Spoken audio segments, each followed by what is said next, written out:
Theron, come out here. This is the funniest thing we have heard yet. Mrs. Ware stood on the platform of her new kitchen stoop. The bright flood of May morning sunshine completely enveloped her girlish form, clad in a simple, fresh-starched calico gown, and shone in golden patches upon her light brown hair. She had a smile on her face as she looked down at the milk boy standing on the bottom step, a smile of a doubtful sort, stormily mirthful. "Come out a minute, Theron," she called again, and in obedience to the summons, the tall, lank figure of her husband appeared in the open doorway behind her. A long, loose, open dressing-gown dangled to his knees, and his sallow, clean-shaven, thoughtful face wore a morning undress expression of youthful good-nature. He leaned against the door-sill, crossed his large carpet slippers, and looked up into the sky, drawing a long, satisfied breath. "What a beautiful morning!" he exclaimed. "The elms over there are full of robins. We must get up earlier these mornings and take some walks." His wife indicated the boy with the milk pail on his arm by a wave of her hand. "Guess what he tells me," she said. "It wasn't a mistake at all, our getting no milk yesterday or the Sunday before. It seems that that's the custom here, at least so far as the parsonage is concerned." "What's the matter, boy?" asked the young minister, drawling his words a little and putting a sense of placid irony into them. "Don't the cows give milk on Sunday, then?" The boy was not going to be chaffed. "Oh, I'll bring you milk fast enough on Sundays if you give me the word," he said with nonchalance. "Only it won't last long." "How do you mean, won't last long?" asked Mrs. Ware briskly. The boy liked her, both for herself and for the doughnuts fried with her own hands, which she gave him on his morning round. He dropped his half-defiant tone. "The thing of it's this," he explained. "Every new minister starts in saying we can deliver to this house on Sundays, and then gives us notice to stop before the month's out. It's the trustees that does it." The Reverend Theron Ware uncrossed his feet and moved out onto the stoop beside his wife. "What's that you say?" he interjected. "Don't they take milk on Sundays?" "Nope," answered the boy. The young couple looked each other in the face for a puzzled moment, then broke into a laugh. "Well, we'll try it anyway," said the preacher. "You can go on bringing it Sundays till you cave in and tell me to stop," put in the boy. "All right," and he was off on the instant, the dipper jangling loud incredulity in his pail as he went. The Wares exchanged another glance as he disappeared round the corner of the house, and another mutual laugh seemed imminent. Then the wife's face clouded over, and she thrust her under lip a trifle forward out of its place in the straight and gently firm profile. "It's just what Wendell Phillips said," she declared. "The Puritan's idea of hell is a place where everybody has to mind his own business." The young minister stroked his chin thoughtfully and let his gaze wander over the backyard in silence. The garden parts had not been spaded up, but lay a useless stretch of muddy earth, broken only by last year's cabbage stumps and the general litter of dead roots and vegetation. The door of the tenantless chicken coop hung wide open. Before it was a great heap of ashes and cinders, soaked into grimy hardness by the recent spring rains, and nearer still an ancient chopping block, round which were scattered old weather-beaten hardwood knots which had defied the axe, parts of broken barrels and packing-boxes, and a nameless debris of tin cans, clam-shells, and general rubbish. It was pleasanter to lift the eyes and look across the neighbors' fences to the green, waving tops of the elms on the street beyond. How lofty and beautiful they were in the morning sunlight, and with what matchless charm came the song of the robins, freshly installed in their haunts among the new pale green leaves. Above them, in the fresh, scented air, glowed the great blue dome, radiant with light and the purification of spring. Theron lifted his thin, long-fingered hand and passed it in a slow arch of movement to comprehend this glorious upper picture. "What matter anyone's idea of hell," he said in soft, grave tones, "when we have that to look at and listen to and fill our lungs with? It seems to me that we never feel quite so sure of God's goodness at other times as we do in these wonderful new mornings of spring." The wife followed his gesture, and her eyes rested for a brief moment, with pleased interest, upon the trees and the sky. Then they reverted, with a harsher scrutiny, to the immediate foreground. "Those Van Sizers ought to be downright ashamed of themselves," she said, "to leave everything in such a muss as this. You must see about getting a man to clean up the yard, Theron. It's no use your thinking of doing it yourself. In the first place, it wouldn't look quite the thing, and second, you'd never get at it in all your born days. Or, if a man would cost too much, we might get a boy. I dare say Harvey would come around after he'd finished with his milk route in the forenoon. We could give him his dinner, you know, and I'd bake him some cookies. He's got the greatest sweet tooth you ever heard of. And then perhaps if we gave him a quarter, or say $half, he'd be quite satisfied. I'll speak to him in the morning. We can save $1 or so that way." "I suppose every little does help," commented Mr. Ware, with a doleful lack of conviction. Then his face brightened. "I'll tell you what let's do," he exclaimed. "Get on your street dress, and we'll take a long walk, way out into the country. You've never seen the basin where they float the log rafts in, or the big sawmills. The hills beyond give you almost mountain effects, they are so steep, and they say there's a sulphur spring among the slate on the hillside, somewhere, with trees all about it, and we could take some sandwiches with us." "You forget," put in Mrs. Ware, "those trustees are coming at 11. "So they are," assented the young minister with something like a sigh. He cast another reluctant, lingering glance at the sunlit elm boughs, and turning, went indoors. He loitered for an aimless minute in the kitchen, where his wife, her sleeves rolled to the elbow, now resumed the interrupted washing of the breakfast dishes, perhaps with vague visions of that ever-receding time to come when they might have a hired girl to do such work. Then he wandered off into the room beyond, which served them alike as living-room and study, and let his eye run along the 2 rows of books that constituted his library. He saw nothing which he wanted to read. Finally, he did take down Paley's Evidences, and seated himself in the big armchair, that costly and oversized anomaly among his humble household gods, but the book lay unopened on his knee, and his eyelids half closed themselves in sign of reverie.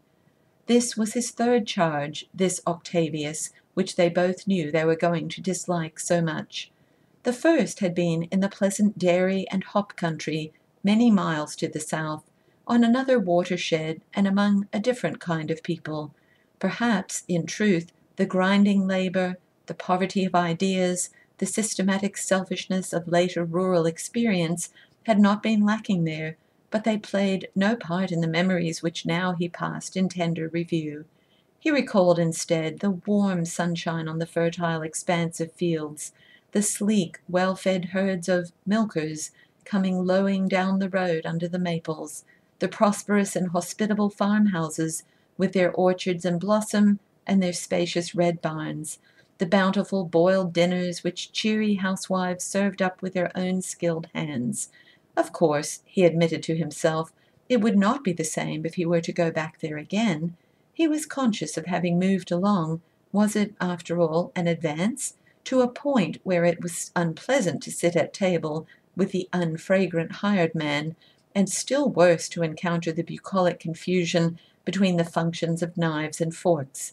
But in those happy days, young, zealous, himself farm-bred, these trifles had been invisible to him, and life there among those kindly husbandmen had seemed, by contrast with the gaunt surroundings and gloomy rule of the theological seminary, luxuriously abundant and free. It was there, too, that the crowning blessedness of his youth, nay, should he not say of all his days, had come to him. There he had first seen Alice Hastings, the bright-eyed, frank-faced, serenely self-reliant girl who now, less than 4 years thereafter, could be heard washing the dishes out in the parsonage kitchen. How wonderful she had seemed to him then! How beautiful and all-beneficent the miracle still appeared! Though herself the daughter of a farmer, her presence on visit within the borders of his remote country charge had seemed to make everything there 100 times more countrified than it had ever been before. She was fresh from the refinements of a town seminary. She read books. It was known that she could play upon the piano. Her clothes, her manners, her way of speaking, the readiness of her thoughts and sprightly tongue, not least perhaps the imposing current understanding as to her father's wealth, placed her on a glorified pinnacle far away from the girls of the neighborhood. These honest and good-hearted creatures, indeed, called ceaseless attention to her superiority by their deference and open-mouthed admiration, and treated it as the most natural thing in the world that their young minister should be visibly taken with her. Theron Ware, in truth, left this first pastorate of his the following spring in a transfiguring halo of romance. His new appointment was to Tyre, a somewhat distant village of traditional local pride and substance, and he was to be married only a day or so before entering upon his pastoral duties there. The good people among whom he had begun his ministry took kindly credit to themselves that he had met his bride while she was visiting round their countryside, in part by jocose inquiries addressed to the expectant groom, in part by the confidences of the postmaster at the corners concerning the bulk and frequency of the correspondence passing between Theron and the now remote Alice. They had followed the progress of the courtship through the autumn and winter with friendly zest. When he returned from the conference to say good-bye and confess the happiness that awaited him, they gave him a donation, quite as if he were a married pastor with a home of his own, instead of a shy young bachelor who received his guests and their contributions in the house where he boarded. He went away with tears of mingled regret and proud joy in his eyes, thinking a good deal upon their predictions of a distinguished career before him, feeling infinitely strengthened and upborne by the hearty fervor of their Godspeed, and taking with him nearly 2 wagon-loads of vegetables, apples, canned preserves, assorted furniture, glass dishes, cheeses, pieced bed-quilts, honey, feathers, and kitchen utensils. Of the 3 years' term in Tyre, it was pleasantest to dwell upon the beginning. The young couple, after being married out at Alice's home in an adjoining county, under the depressing conditions of a hopelessly bedridden mother, and a father and brothers whose perceptions were obviously closed to the advantages of a matrimonial connection with Methodism, came straight to the house which their new congregation rented as a parsonage. The impulse of reaction from the rather grim cheerlessness of their wedding lent fresh gaiety to their light-hearted, whimsical start at housekeeping. They had never laughed so much in all their lives as they did now in these first months, over their weird ignorance of domestic details, with its mishaps, mistakes, and entertaining discoveries, over the comical superabundances and shortcomings of their donation outfit, over the 1,001 quaint experiences of their novel relation to each other, to the congregation, and to the world of Tyre at large. Theron, indeed, might be said never to have laughed before. Up to that time, no friendly student of his character, cataloguing his admirable qualities, would have thought of including among them a sense of humor, much less a bent toward levity. Neither his early strenuous battle to get away from the farm and achieve such education as should serve to open him the gates of professional life, nor the latter wave of religious enthusiasm which caught him up as he stood on the borderland of manhood and swept him off into a veritable new world of views and aspirations, had been a likely school of merriment. People had prized him for his innocent candor and guileless mind, for his good heart, his pious zeal, his modesty about gifts notably above the average, but it had occurred to none to suspect in him a latent, funny side. But who could be sullen where Alice was? Alice in a quandary over the complications of her cooking stove, Alice boiling her potatoes all day and her eggs for half an hour, Alice ordering 20 pounds of steak and half a pound of sugar, and striving to extract a breakfast beverage from the unground coffee bean, clearly not so tenderly fond and sympathetic a husband as Theron. He began by laughing because she laughed, and grew by swift stages to comprehend, then to frankly share, her amusement. From this, it seemed, only a step to the development of a humor of his own, doubling, as it were, their sportive resources. He found himself discovering a new droll aspect in men and things. His phraseology took on a dryly playful form, to fittingly present conceits which danced up, unabashed, quite into the presence of lofty and majestic truths. He got from this nothing but satisfaction. It obviously involved increased claims to popularity among his parishioners, and consequently magnified powers of usefulness, and it made life so much more a joy, and a thing to be thankful for. Often, in the midst of the exchange of merry quip and whimsical suggestion, bright blossoms on that tree of strength and knowledge, which he felt expanding now with a mighty outward pushing in all directions, he would lapse into deep gravity, and ponder with a swelling heart the vast, unspeakable marvel of his blessedness, in being thus enriched and humanized by daily communion with the most worshipful of womankind. This happy and good young couple took the affections of Tyre by storm. The Methodist Church there had at no time held its head very high among the denominations, and for some years back had been in a deplorably sinking state, owing first to the secession of the Free Methodists, and then to the incumbency of a pastor who scandalized the community by marrying a black man to a white woman. But the Wares changed all this. Within a month, the report of Theron's charm and force in the pulpit was crowding the church building to its utmost capacity, and that too with some of the Tyre's best people. Equally winning was the atmosphere of jollity and juvenile high spirits which pervaded the parsonage under these new conditions, and which Theron and Alice seemed to diffuse wherever they went. Thus swimmingly their first year sped, amid universal acclaim. Mrs. Ware had a recognized social place, quite outside the restricted limits of Methodism, and shone in it with an unflagging brilliancy altogether beyond the traditions of Tyre.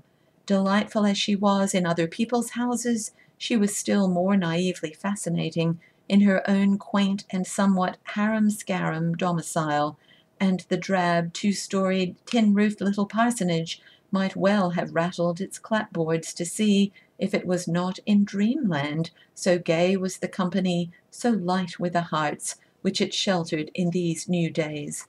As for Theron, the period was one of incredible fructification and output.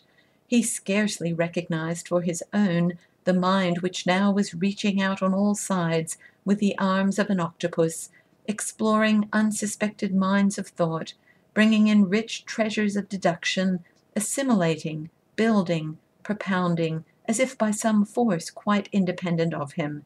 He could not look without blinking timidity at the radiance of the path stretched out before him, leading upward to dazzling heights of greatness. At the end of this first year, the Wares suddenly discovered that they were $800 in debt. The second year was spent in arriving, by slow stages and with a cruel wealth of pathetic detail, at a realization of what being $800 in debt meant. It was not in their elastic and buoyant natures to grasp the full significance of the thing at once, or easily. Their position in the social structure, too, was all against clear-sightedness in material matters. A general, for example, uniformed and in the saddle, advancing through the streets with his staff in the proud wake of his division's massed walls of bayonets, cannot be imagined as quailing at the glance thrown at him by his tailor on the sidewalk. Similarly, a man invested with sacerdotal authority, who baptizes, marries, and buries, who delivers judgments from the pulpit which may not be questioned in his hearing, and who receives from all his fellow men a special deference of manner and speech, is in the nature of things prone to see the grocer's book and the butcher's bill through the little end of the telescope. The Wares, at the outset, had thought it right to trade as exclusively as possible with members of their own church society. This loyalty became a principal element of martyrdom. Theron had his creditors seated in serried rows before him Sunday after Sunday. Alice had her critics consolidated among those whom it was her chief duty to visit and profess friendship for. These situations now began by regular gradations to unfold their terrors.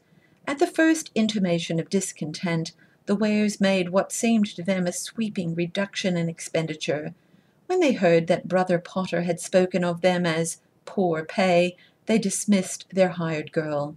A little later, Theron brought himself to drop a laborious casual suggestion as to a possible increase of salary, and saw with sinking spirits the faces of the stewards freeze with dumb disapprobation.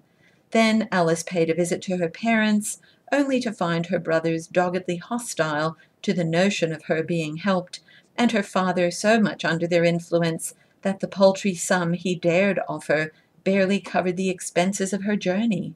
With another turn of the screw, they sold the piano she had brought with her from home, and cut themselves down to the bare necessities of life, neither receiving company nor going out. They never laughed now, and even smiles grew rare. By this time Theron's sermons, preached under that stony glare of people to whom he owed money, had degenerated to a pitiful level of commonplace.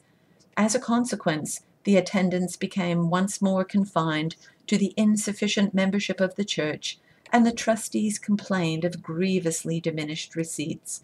When the Wares, grown desperate, ventured upon the experiment of trading outside the bounds of the congregation, the trustees complained again, this time peremptorily. Thus the second year dragged itself miserably to an end, nor was relief possible, because the presiding elder knew something of the circumstances, and felt it his duty to send Theron back for a third year, to pay his debts and drain the cup of disciplinary medicine to its dregs. The worst has been told. Beginning in utter blackness, this third year, in the second month, brought a change as welcome as it was unlooked for. An elderly and important citizen of Tyre, by name Abram Beekman, whom Theron knew slightly, and had on occasion seen sitting in one of the back pews near the door, called one morning at the parsonage, and electrified its inhabitants by expressing a desire to wipe off all their old scores for them, and give them a fresh start in life. As he put the suggestion, they could find no excuse for rejecting it. He had watched them, and heard a good deal about them, and took a fatherly sort of interest in them. He did not deprecate their regarding the aid he proffered them in the nature of a loan, but they were to make themselves perfectly easy about it, and never return it at all, unless they could spare it some time with entire convenience, and felt that they wanted to do so. As this amazing windfall finally took shape, it enabled the Wares to live respectably through the year, and to leave Tyre with something over $100 in hand. It enabled them, too, to revive, in a chastened form, their old dream of ultimate success and distinction for Theron. He had demonstrated clearly enough to himself, during that brief season of unrestrained effulgence, that he had within him the making of a great pulpit orator. He set to work now, with resolute purpose, to puzzle out and master all the principles which underlie this art, and all the tricks that adorn its superstructure. He studied it, fastened his thoughts upon it, talked daily with Alice about it. In the pulpit, addressing those people who had so darkened his life and crushed the first happiness out of his home, he withheld himself from any oratorical display which could afford them gratification. He put aside, as well, the thought of attracting once more the non-Methodists of Tyre, whose early enthusiasm had spread such pitfalls for his unwary feet. He practiced effects now by piecemeal, with an alert ear, and calculation in every tone. An ambition, at once embittered and tearfully solicitous, possessed him. He reflected now, this morning, with a certain incredulous interest, upon that unworthy epoch in his life history, which seemed so far behind him, and yet had come to a close only a few weeks ago. The opportunity had been given him, there at the Tecumseh Conference, to reveal his quality. He had risen to its full limit of possibilities and preached a great sermon in a manner which he at least knew was unapproachable. He had made his most powerful bid for the prize place, had trebly deserved success, and had been banished instead to Octavius. The curious thing was that he did not resent his failure. Alice had taken it hard, but he himself was conscious of a sense of spiritual gain. The influence of the conference, with its songs and seasons of prayer and high pressure of emotional excitement, was still strong upon him. It seemed years and years since the religious side of him had been so stirred into motion. He felt, as he lay back in the chair and folded his hands over the book on his knee, that he had indeed come forth from the fire, purified and strengthened. The ministry to souls diseased beckoned him with a new and urgent significance. He smiled to remember that Mr. Beekman, speaking in his shrewd and pointed way, had asked him whether, looking it all over, he didn't think it would be better for him to study law, with a view to sliding out of the ministry when a good chance offered. It amazed him now to recall that he had taken this hint seriously, and even gone to the length of finding out what books law students began upon. Thank God, all that was past and gone now. The call sounded resonant and imperative in his ears, and there was no impulse of his heart, no fibre of his being, which did not stir in devout response. He closed his eyes to be the more wholly alone with the spirit that moved him. The jangling of a bell in the hallway broke sharply upon his meditations, and on the instant his wife thrust in her head from the kitchen. "You'll have to go to the door, Theron," she warned him in a loud, swift whisper. "I'm not fit to be seen. It's the trustees."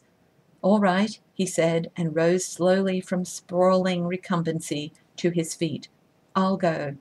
And don't forget," she added strenuously, "I believe in Levi Gorringe. I've seen him go past here with his rod and fish basket twice in 8 days, and that's a good sign.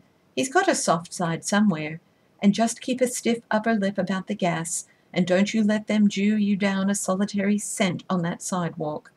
"All right," said Theron again, and moved reluctantly toward the hall door.